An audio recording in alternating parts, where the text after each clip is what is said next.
मैं शपथ लेता हूँ कि विद्यार्थी मेरा धर्म है, मानवता की सेवा करना मेरा परम लक्ष्य है। राष्ट्र की उन्नति में मैं सदा तत्पर रहूँगा। अपने कर्तव्य मार्ग पर आगे बढ़ते हुए एक स्वच्छ, सुंदर तथा भ्रष्टाचार मुक्त मैं भारत का निर्माण करूँगा। जय हिंद। इतिहास में हम लोग कहाँ तक पढ़ लिए थे? आज शायद साइमन कमीशन पढ़ेंगे। साइमन कमीशन पढ़ेंगे। साइमन कमीशन,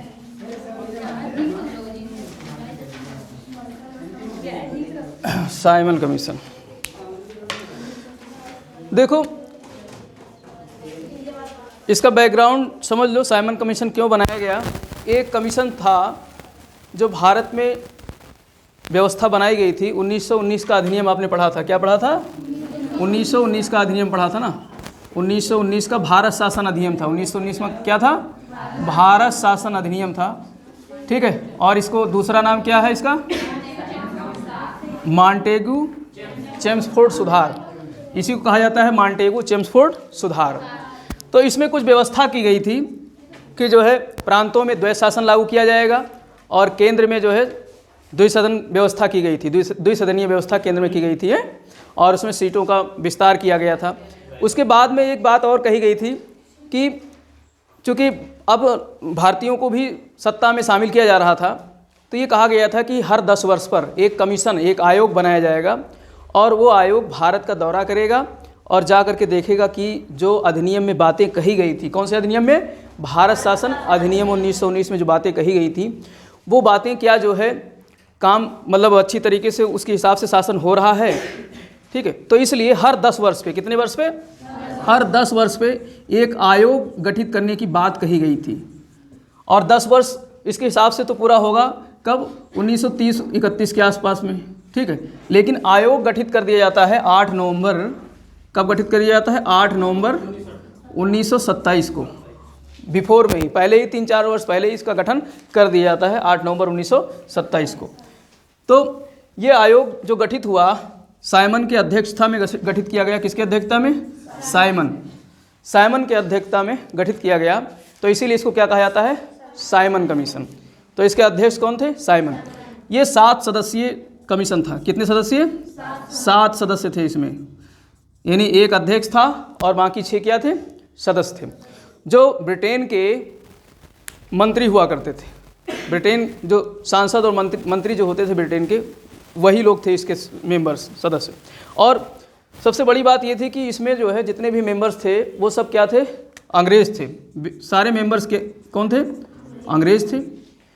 तो अब इसमें कोई भी भारतीय नहीं था, इसलिए भारत में कांग्रेस सहित कुछ दलों ने इसका क्या किया? विरोध किया। यहीं पर एक नारा दिया गया, Simon commission go back. Simon commission go back आप लोग सुनते हो ना। तो क्यों कहा गया साइमन कमीशन गो बैक जब भारत आया? क्योंकि इसमें कोई भी भारतीय सदस्य नहीं था और समय से पहले इसको लॉन्च कर दिया गया। लॉन्च करने के पीछे कारण क्या था? समय से पहले 1929 में ब्रिटेन में चुनाव होने वाला था। 1929 में ब्रिटेन में क्या होने वाला था? लोग जो सामान्य निर्वाचन था, आम चुनाव था, वो होने वाला था। तो जो वहाँ की जो सरकार थी, वो सरकार ये चाहती थी कि हमारे समय में ही वहाँ से रिपोर्ट आ जाए भारत से और उसके बारे में कुछ निर्णय ले लिया जाए। तो चुनाव से पहले ही इसलिए गठित कर दिया गया, क्योंकि 1929 में चुनाव होगा तो उसके पहले साइमन कमीशन भारत का दौरा करके और रिपोर्ट प्रस्तुत कर देगी, ऐसा ब्रिटेन की सरकार ने सोचा। इसीलिए समय से पहले उसको जो है कमीशन को गठित कर दिया गया। और चूँकि इसमें एक भी भारतीय सदस्य नहीं था, एक भी कौन नहीं था? भारतीय सदस्य नहीं था, इसलिए इसको कहा जाता है श्वेत कमीशन। क्या कहा जाता है? श्वेत कमीशन। सब गोरे थे, काले एक भी नहीं थे। हम लोग तो काले हैं उनकी नज़र में, अंग्रेजों की नज़र में तो सब सफ़ेद थे, गोरे लोग थे, इसीलिए इसको क्या कहा गया? श्वेत कमीशन। तो श्वेत कमीशन कुछ और नहीं था, क्या था? साइमन कमीशन का ही नाम था श्वेत कमीशन। अब ये गठित तो कर दिया गया। भारत में जब लोगों को पता चला कि इसका गठन कर दिया गया है और उसमें एक भी भारतीय सदस्य नहीं शामिल, क्योंकि शामिल करना चाहते तो हो जाते भारत के। भारत में भी लोग जो है पार्लियामेंट से सदस्य थे, मेंबर्स थे। ठीक, कांग्रेस के मेंबर्स थे और अन्य पार्टियों के मेंबर्स थे। तो सरकार चाहती इंग्लैंड की भारत में तो भारतीय सदस्यों को रख दिया जाता। लेकिन उस समय का काइया वायसराय था लॉर्ड इरविन। कौन था उस समय? इरविन था।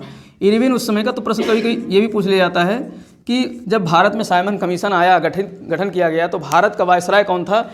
इरविन था, लॉर्ड इरविन था। तो इरविन ने ही कहा किसी भारतीयों की ज़रूरत नहीं इस कमीशन में।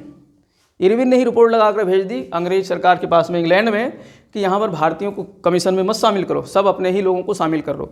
तो ये भी प्रश्न पूछा जा सकता है कि किसके कहने पर अंग्रेज सरकार ने इंग्लैंड में, जो इंग्लैंड की सरकार थी, उसने जो है किसी भी भारतीय सदस्य को नहीं शामिल किया? तो इरविन के कहने पर। किसके कहने पर? इरविन के कहने पर। तो इरविन के कहने पर जो है एक भी सदस्य भारतीय नहीं शामिल किया गया। तो अब जब एक भी सदस्य भारतीय नहीं था तो भारत में कांग्रेस बहुत बड़ी राजनीतिक पार्टी थी, तो कांग्रेस ने विरोध शुरू किया इसका।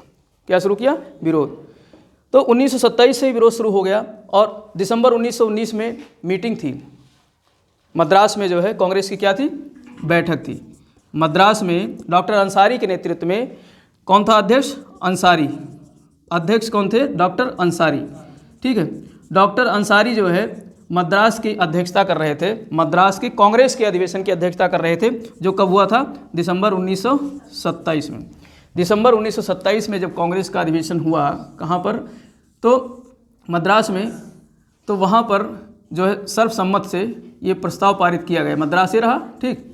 तो मद्रास में सर्वसम्मत से ये प्रस्ताव पारित किया गया कि साइमन कमीशन के सदस्य जब भारत आएँ तो हम लोग सब लोग मिल करके हर स्थान में, हर परिस्थिति पर साइमन कमीशन का क्या करना है?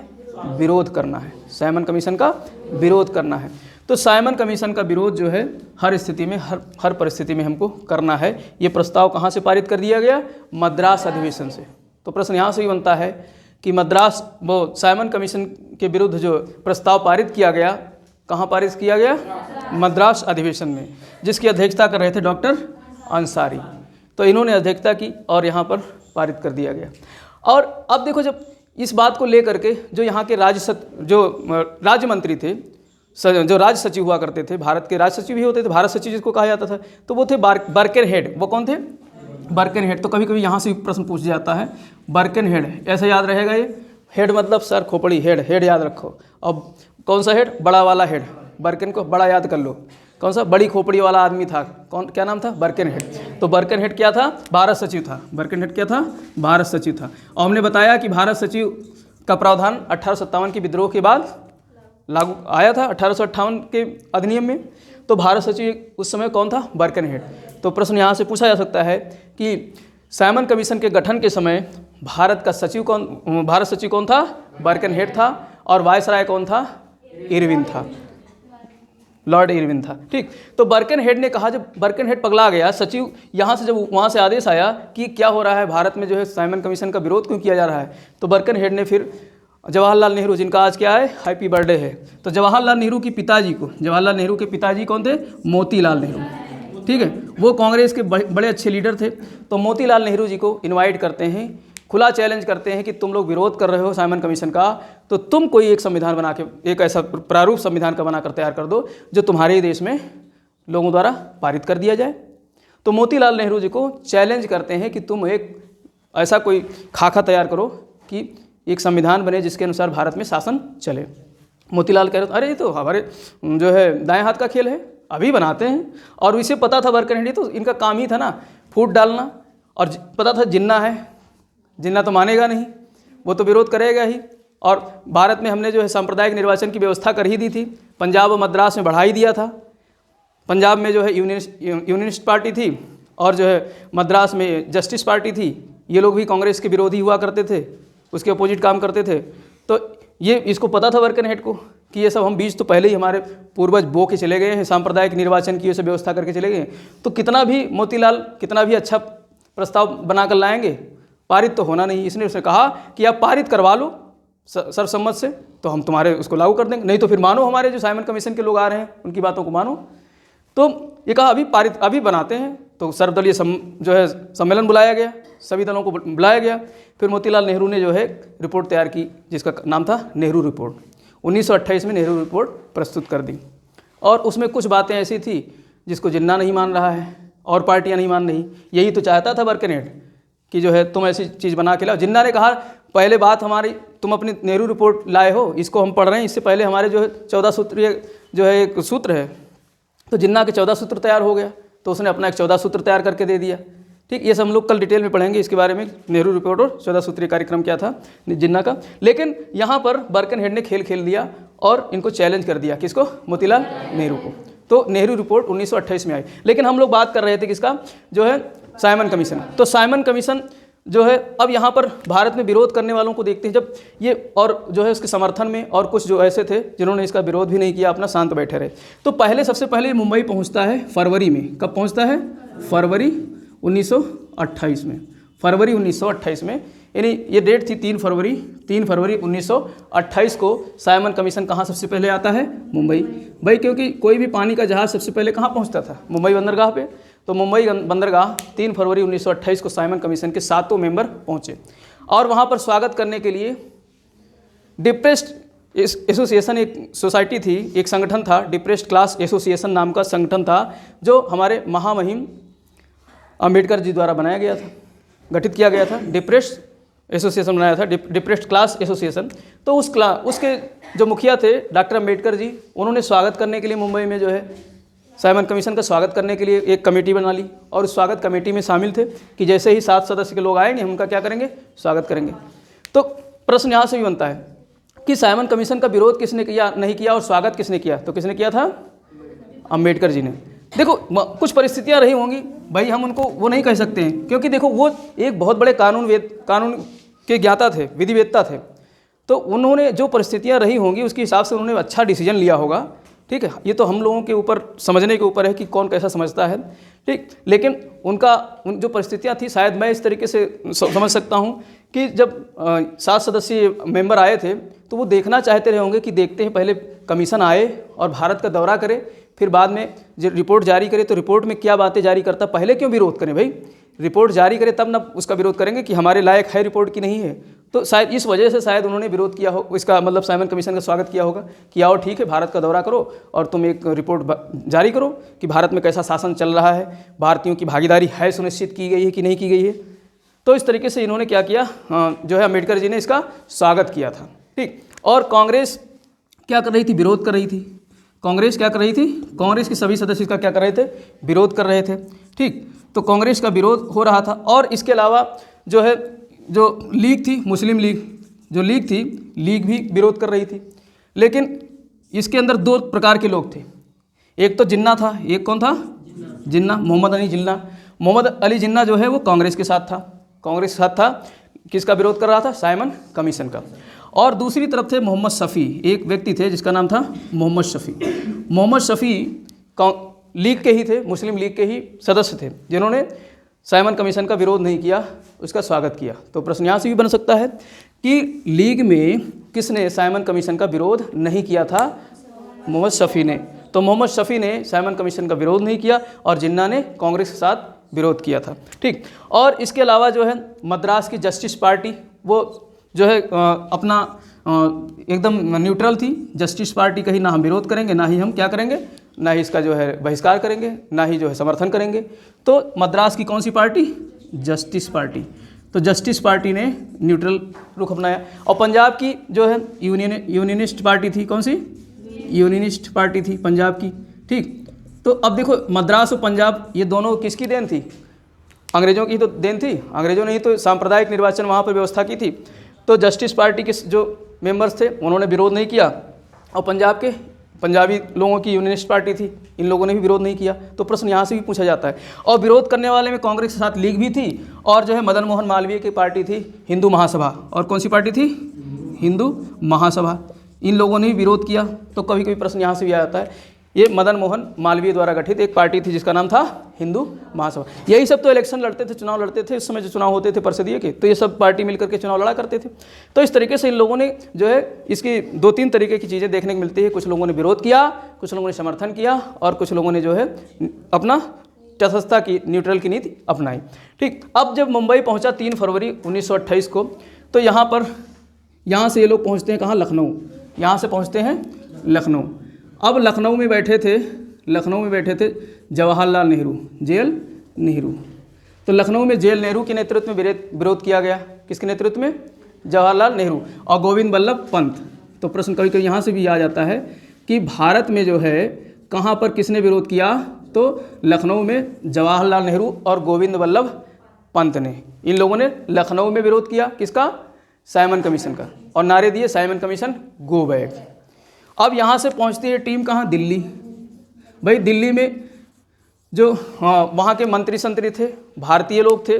दिल्ली में जो केंद्रीय विधान परिषद था, केंद्रीय विधान परिषद के मंत्री लोग थे, इन लोगों ने स्वागत नहीं किया। अपेक्षा साइमन कमीशन, भाई साइमन कमीशन के लोग मंत्री थे ब्रिटेन के, तो ये अपेक्षा कर रहे थे कि कम से कम पब्लिक विरोध कर रही है, लेकिन जो यहाँ के जिनको हमने जो है निर्वाचन में भाग लेने का मौका दिया वो तो स्वागत करेंगे हमारा। तो जब दिल्ली पहुँचती है तो यहाँ पर ये लोग ही विरोध करते हैं। कोई भी स्वागत करने के लिए, माला वाला डालने के लिए कोई नहीं आता है, कोई स्वागत नहीं करता है। कौन? दिल्ली में जो है जितने भी जीते हुए सदस्य थे पार्टियों के, कोई इनका स्वागत नहीं करता है। अब दिल्ली के बाद ये पहुँचते हैं कहाँ? लाहौर। दिल्ली के बाद पहुँचते हैं लाहौर, पंजाब के लाहौर में पहुँचते हैं। लाहौर में सबसे ज़्यादा विरोध हुआ लाला लाजपत राय के नेतृत्व में। किसके नेतृत्व में? लाला लाजपत राय के नेतृत्व में। तो ये याद रखना है, लाला लाजपत राय के साथ में एक संगठन और था, नौजवान सभा। नौजवान सभा के सदस्यों ने, जिसमें मैंने बताया है कौन थे? भगत सिंह और यशपाल जैसे लोग, छबीले दास और यशपाल, ये सब लोग मिल करके क्या कर रहे थे?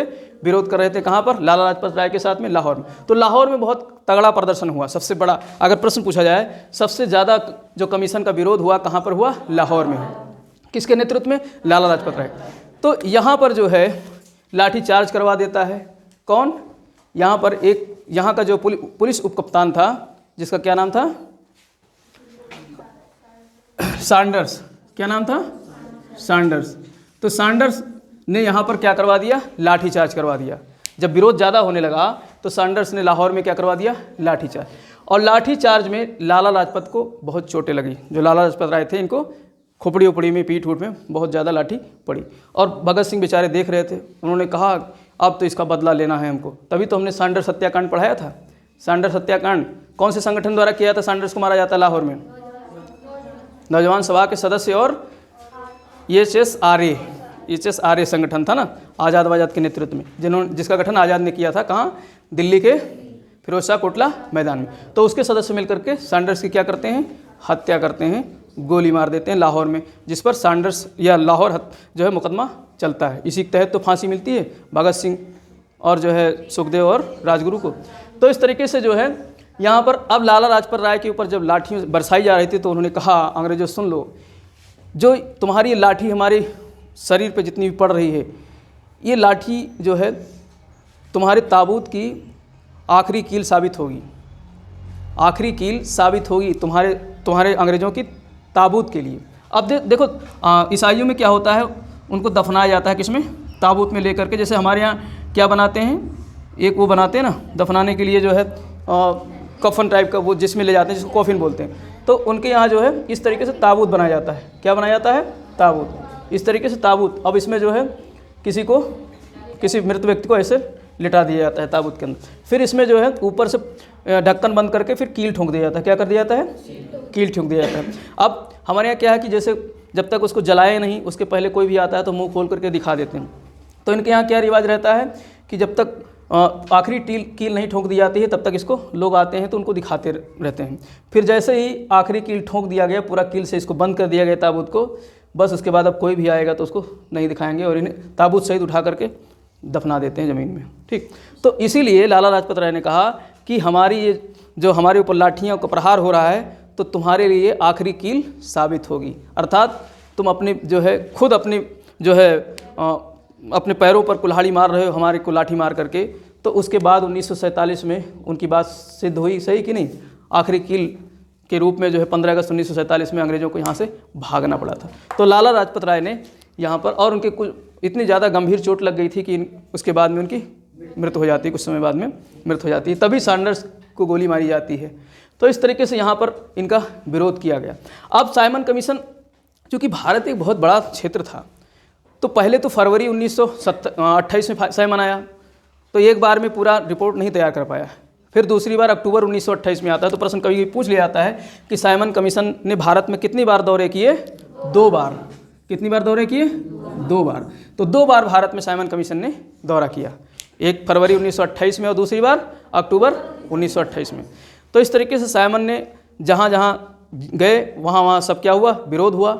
इसके बावजूद साइमन के सदस्यों ने एक रिपोर्ट प्रस्तुत किया और उसे 1930 में जो है अंग्रेज सरकार के समक्ष रखा गया। और उस रिपोर्ट की जो कुछ बातें थी उसमें एक कहा गया, इसको लास्ट जो है 27 मई 1930 को जो है ब्रिटिश सरकार द्वारा मनोनीत कर दिया गया, लागू कर दिया गया कि रिपोर्ट साइमन की है ये, और उसे ओपन कर दिया गया। अब इस रिपोर्ट की जो बातें थी कुछ बातें समझ लो। रिपोर्ट में ये कहा गया था कि जो भारत में प्रांतों में द्वैध शासन है, प्रांतों में क्या है, द्वैध शासन है, उसे ख़त्म करना चाहिए। रिपोर्ट की बातें क्या थी, जो प्रांतों की द्वैध शासन है उसे क्या कर दो, ख़त्म कर दो, प्रांत के द्वैध शासन को ख़त्म कर दो, ठीक। और इसके अलावा जो केंद्रीय व्यवस्थापिका है, जो केंद्रीय व्यवस्थापिका है, केंद्रीय परिषद है, उसमें भारतीयों की भागीदारी को एकदम बिल्कुल ख़त्म कर दो। केंद्रीय परिषद है, इसमें भारतीयों को जो है प्रवेश करने का मौका ही बंद कर दो। ये बहुत बड़ी बात कही है। और इसके अलावा इन्होंने कहा कि जो सिंध है, सिंध को बांट दो, सिंध को महाराष्ट्र से, मुंबई से अलग कर दो। किससे, सिंध, ये वाला क्षेत्र। भाई ये पहले मुंबई ये बहुत बड़ा था ना, मुंबई प्रांत, जिसमें सिंध भी था, गुजरात भी था, महाराष्ट्र भी था, ये सब सारे थे। तो इन्होंने कहा सिंध को कहाँ अलग कर दो, सिंध को बांट दो, अलग कर दो। और जो बर्मा है, यहाँ पर क्या था, बर्मा, बर्मा को भी एक अलग देश बना दो। पहले बर्मा और सब हमारे देश में ही थे, तो बर्मा को क्या कर दो, अलग एक देश बना दो। तो बर्मा को अलग देश बना दो, सिंध को अलग देश बना दो, और उड़ीसा को बंगाल से अलग कर दो। उड़ीसा पहले ये पूरा बंगाल था ना, तो बंगाल में उड़ीसा, बिहार ये सारे शामिल थे। तो इसी कमीशन ने कहा कि बिहार और उड़ीसा को क्या कर दो, बंगाल से अलग कर दो। तो बहुत सारी ऐसी बातें कही, और इन बातों को जो है इन लोगों ने नहीं माना, एक्सेप्ट नहीं किया, ज़बरदस्ती इन्होंने इस रिपोर्ट को लागू कर दिया, प्रस्तावित कर दिया। अब इसके बाद में जो है ये जब रिपोर्ट लागू हो गया, और विरोध के बावजूद भी जब भारत शासन अधिनियम 1935 बनाया जाता है, भारत शासन अधिनियम 1935 बनाया जाता है, तो उस 35 के अधिनियम में ज़्यादातर बातें कहाँ से ली गई हैं, साइमन कमीशन रिपोर्ट से। कहाँ से ली गई हैं, 80% बातें कहाँ से आई हैं, साइमन कमीशन की रिपोर्ट से आई हैं। तो प्रश्न यहाँ से भी पूछा जाता है कि भारत शासन, हम लोग पढ़ेंगे आगे इसके बारे में, लेकिन इतना यहाँ जानते रहो कि भारत शासन अधिनियम की ज़्यादातर बातें कहाँ से ली गई हैं, साइमन कमीशन से ली गई हैं। तो साइमन कमीशन से बहुत सारी बातें ली गई हैं भारत शासन अधिनियम में। और जो हमारा संविधान बना है, भारतीय संविधान जो बना है, उसमें बहुत सारी बातें भारत शासन अधिनियम 1935 से ली गई हैं। मतलब इतना विरोध होने के बावजूद भी कुछ ना कुछ बातें उसमें जो रही हैं, उनको संविधान ने एक्सेप्ट किया ना, हमारे वर्तमान संविधान में। तो इस तरीके से, और इसके अलावा हमारे यहाँ अय्यर जी थे, एक अय्यर शिवा करके, रामास्वामी करके कोई एक अय्यर थे। तो उन्होंने कहा कि ये रद्दी की टोकरी में फेंकने लायक है। अय्यर जी ने कहा, तो कभी कभी ये कहा जाता है कि जो है रद्दी की टोकरी में फेंकने लायक जो है, जो साइमन कमीशन की रिपोर्ट थी, किसने कहा था, अय्यर ने। तो इसे रद्दी की टोकरी में फेंकने लायक बताया। और वहीं पर जो है अंग्रेज अधिकारी एक था, उसने अंग्रेज विद्वान, वो कहता है कि एक ऐसी जो है प्रतिलिपि तैयार की है, पांडुलिपि तैयार की है हमारे साइमन कमीशन ने, जो हमारे उसमें संग्रहालय में, पुस्तकालय में रखने लायक है। तो ये कहने की बात है कुछ, लेकिन अय्यर साहब की बात याद रखना कि अय्यर जी ने क्या कहा था, ये रद्दी की टोकरी में डालने लायक है, फेंकने लायक है। तो इस तरीके से ये संविधान, मतलब ये एक खाका नेहरू रिपोर्ट इसकी साइमन कमीशन की तैयार होकर के 1930 में जो है अस्तित्व में आई थी। तो इसमें क्या क्या चीज़ें जो है सीखी आपने। सबसे पहले तो इसका गठन किया गया। कब गठन किया गया, नहीं, गठन कब किया गया, 8 नवंबर 1927 में। किसका गठन किया गया, साइमन कमीशन का।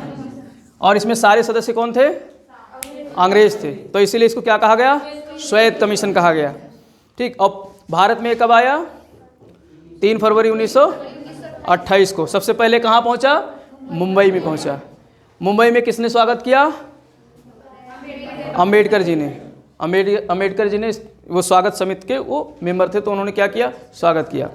फिर एक इस सदस्य के लोग कहाँ पहुँचते हैं, लखनऊ। लखनऊ में किसने विरोध किया, जवाहरलाल नेहरू और गोविंद वल्लभ पंत ने विरोध किया। फिर लखनऊ से दिल्ली जाते हैं, वहाँ भी विरोध का सामना करना पड़ा। और लखनऊ दिल्ली के बाद लाहौर जाते हैं।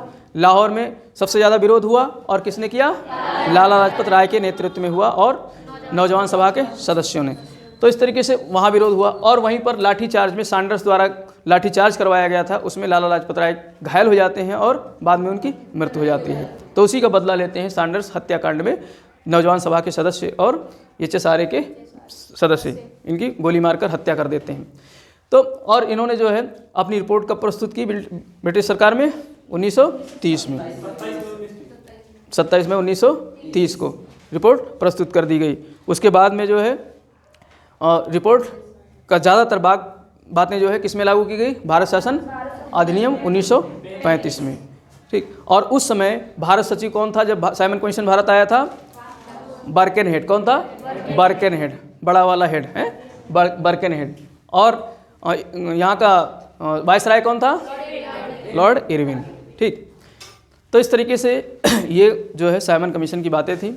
अब कल हम लोग जो है नेहरू रिपोर्ट और जिन्ना की 14 सूत्री जो है कार्यक्रम, ये सारी हम लोग देखेंगे। फिर कार्यक्रम को आगे बढ़ाएंगे और विज्ञान भी कल पढ़ेंगे। आज तो टाइम नहीं।